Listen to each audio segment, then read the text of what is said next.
నమస్తే, welcome to I dream. నేను మీ శ్వేత. ఈరోజు మన స్టూడియోకి శ్రీమతి సన్నిధానం లక్ష్మీ విశ్వనాథ్ గారు వచ్చారు. ఆవిడని అడిగి ఎన్నో ఆధ్యాత్మిక విషయాలు తెలుసుకుందాం. అమ్మ నమస్తే. నమస్తే అమ్మ. అమ్మ, ఇల్లు ఐశ్వర్యంతో నిండి ఉండాలి అంటే ఇంట్లో లక్ష్మీ దీపం ఎలా పెట్టాలి?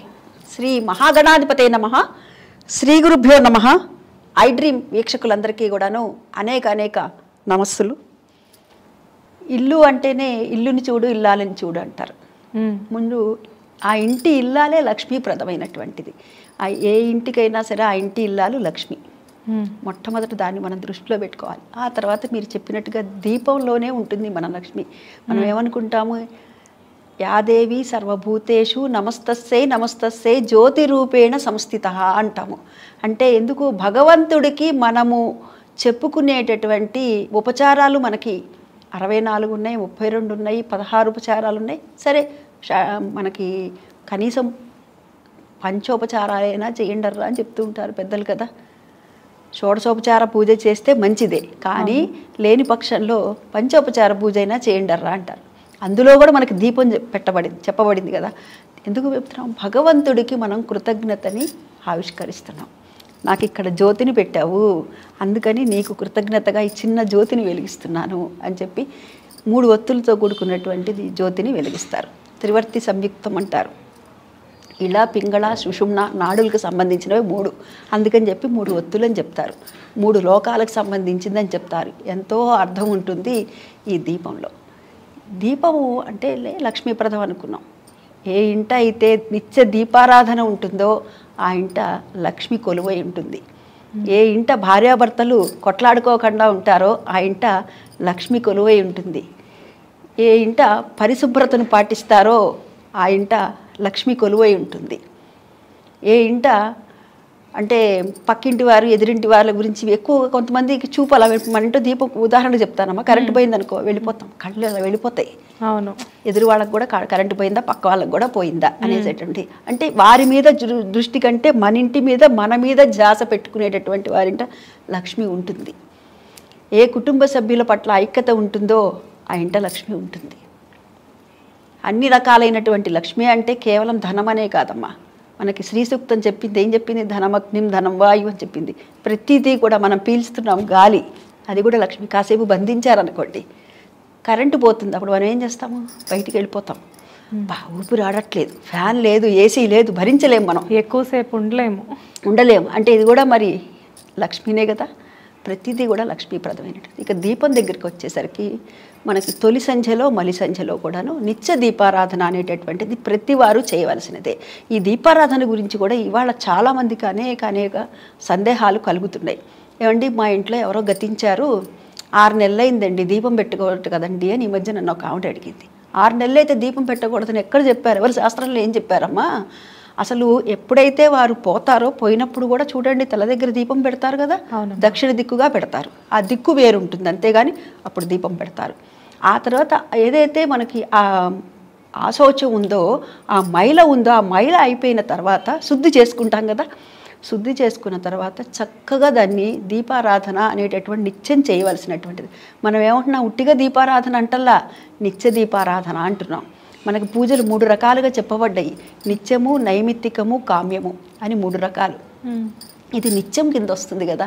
మనం రోజు చేసేటటువంటి దాన్ని స్నానం చేయాలా అని ఎవరన్నా అడుగుతున్నావా? లేదు. భోజనం చేయాలా అని అడుగుతున్నావా? లేదు. జడ వేసుకోవాలా అని అడుగుతున్నావా? లేదు. మరి ఇవన్నీ కూడా నిత్యం కింద వచ్చినప్పుడు ఈ దీపారాధన కూడా మనకి నిత్య దీపారాధనే కదా. ఈ నిత్య దీపారాధనని ఎవరింటే అయితే నిత్యం చేస్తూ ఉంటారో విడవకుండా, ఏదైతే ఆ అశౌచాలు, జాతా శౌచం, మృతా శౌచం అంటే పురుడు, మైల ఇట్లాంటివి ఉన్నప్పుడు తప్ప మిగతా సమయాల్లో నిరాక్షేపణగా చక్కగా చేసుకోవచ్చు. ఇంకా మీరు రకరకాలైనట్టు లక్ష్మీప్రదమైనటువంటి దీపాలంటే ఇవాళ కాలక్రమేణా రకరకాలైనటువంటి దీపాలు పెడుతున్నారు. నాకైతే కనుక నా 40 సంవత్సరాలు దాటినాయి. నాకు 40 సంవత్సరాలు దాటిన ఈ అనుభవంతో నేను చెప్పమంటే నేను చెప్తాను. మా ఇంట్లో చిన్నప్పటి నుంచి కూడాను దీపారాధన అంటే రోజు కూడాను నువ్వుల నూనెతో చక్కగా గానుగులో పట్టించుకొచ్చే నువ్వుల నూనె ఉంటుంది. ఆ రోజు నుంచి ఈ రోజు వరకు కూడా అదే పని. గానుగులోకి వెళ్ళటం, నువ్వుల నూనె చక్కగా పట్టించుకురావటం, ఆ నువ్వుల నూనెతోనే మనం దీపారాధన చేయటం నిత్యము. మనకి ఈ శ్రావణ మాసంలో మంగళగౌరీదేవి ఆవు నేతిలో ఉంటానంటుంది. కాబట్టి ఈ శ్రావణ మాసం అంతా కూడాను మనం అమ్మవారి ఆ పూజలు ఎక్కువ చేస్తుంటాం. మంగళగౌరి వ్రతం అని, వరలక్ష్మి వ్రతం అని చేస్తూ ఉంటాం కదా. అందుకని ఈ మాసంలో కూడా మంగళవారం కానీ, సోమవారం, మంగళవారం, శుక్రవారం, శనివారం ఇత్యాది పర్వళ్ళ రోజుల ఆవు నేతితో చేస్తామన్నమాట. కార్తీక మాసం వచ్చేటప్పటికి నెల రోజులు కూడాను ఆవు నేతితో దీపారాధన. మామూలుగా రోజు కూడాను అది వెండి ప్రమిద, ఇత్తడి ప్రమిద ఏదైనా సరే మన దగ్గర ఏ కుంది ఉంటే ఆ కుందితో. పూర్వం అయితే పంచలోహాలు కూడా ఉంటూ ఉండేవి. ఇప్పుడు మనకి ఎక్కువగా ఇత్తడి కూడా లభిస్తున్నాయి. లేదంటే నాకు శక్తి ఉందంటారు వెండివి పెట్టుకోండి, అది ఎవరి ఇష్టం వారిది. రాత్రిపూట చూడండి మన కార్తీక మాసంలో ప్రమిదలు, మట్టి ప్రమిదలు పెట్టుకోం మనం. అంటే ఇక్కడ మనకు కావాల్సింది ఏంటని చెప్పాడు భగవంతుడు, నీకు భక్తి ప్రధానం, అంతేగాని నువ్వు మట్టి దాంట్లో పెట్టావా లేకపోతే కనుక బంగారంతో పెట్టావా అని చూడడు. మనకి ఈ 2 మాసాల్లో మడుకు ఆవు నేతితో చెప్తారు. ఇంకొక దీపం పెడతారమ్మా ఆవు నేతితో పెట్టేటటువంటిది. మనం చూడండి ఉసిరికాయ ఉంటుంది కదా, దాని మీద పెట్టేది కార్తీక మాసంలో పెడతారు. ఎందుకని పెడతారు? ఉసిరి అంటే మనం లక్ష్మీప్రదంగా భావిస్తాం కదమ్మా. శంకరాచార్యుల వారు ఏం చెప్పారు? ఆది శంకరాచార్యుల వారు కనకదార స్తవంలో అదే కదమ్మా. ఆ ఇంట ఇల్లాలు ఎవరికైతే ఉందో ఆ బ్రాహ్మణ ముత్తైదు ఆవిడకి ఏమి ఇవ్వటానికి ఏముందయ్యా, భవతీ భిక్షాందేహి అంటూ వచ్చి అడుగుతుంది అతని దగ్గర. నా దగ్గర ఏముంది ఇవ్వటానికి స్వామి, ఏమీ లేదు అని అంటే వెతికితే ఒకే ఒక విసిరికాయ దొరుకుతుంది. తీసుకెళ్ళి ఆ విసిరికాయ స్వామికి ఇస్తే ఈమెకున్నటువంటి దారిద్ర్యాన్ని అంతా కూడా పటాపంచలు చేయాలి అని చెప్పేసేసి అప్పుడు కనకదార స్తవాన్ని ఇచ్చారు కదా. వందే వందారు మందారమిందిరానంద కందలం అమందానంద సందోహ బంధురం సింధురాననం అంగం హరే పులక భూషణమాశ్రయంతే భృంగాంగనేవ ముకులాభరణం తమాలం అని ఈ విధంగా సాగేటటువంటి 24 పంక్తులతో కూడుకున్నటువంటి మనకు తెలుసు కదా స్వామి ఇచ్చింది. అంటే ఇప్పటి నుంచి పూర్వం నుంచి పెడుతున్నటువంటి దీపం ఏది ఉందండి? ఉసిరిక దీపం. కానీ కాలక్రమేణా అనేక దీపాలు మనకి కామాక్షి దీపం అని, ఈ విధంగా రకరకాలైన ఉప్పు దీపం అని ఈ విధంగా పెడుతున్నారు కాలక్రమేణా. నిమ్మకాయలో కూడా అవును, నిమ్మ తొక్కలో కూడా పెడతారు. అది రాహుకాల దీపం అనేటటువంటిది పెడతారు. మధ్యాహ్నం చూడండి మంగళవారం నాడు దాదాపుగా రాహుకాల దీపాన్ని పెట్టడం జరుగుతుంది. అది 3 గంటల నుంచి 4:30 వరకు మంగళవారం రోజు రాహుకాలం ఉంటుంది. ఆ రాహుకాల సమయంలో ఆ దీపాన్ని నిమ్మకాయలు, అది కూడా దాదాపుగా ఇళ్లలో పెట్టరమ్మా, దేవాలయాల్లో పెడతారు కదా. ఇళ్లలో పెట్టేటటువంటిది ఎక్కడో చూస్తాం. ఇళ్లలో పెట్టకూడదని కూడా సాధారణంగా పెద్దలు చెప్పేటటువంటి మాట. దేవాలయాల్లో పెడతారు.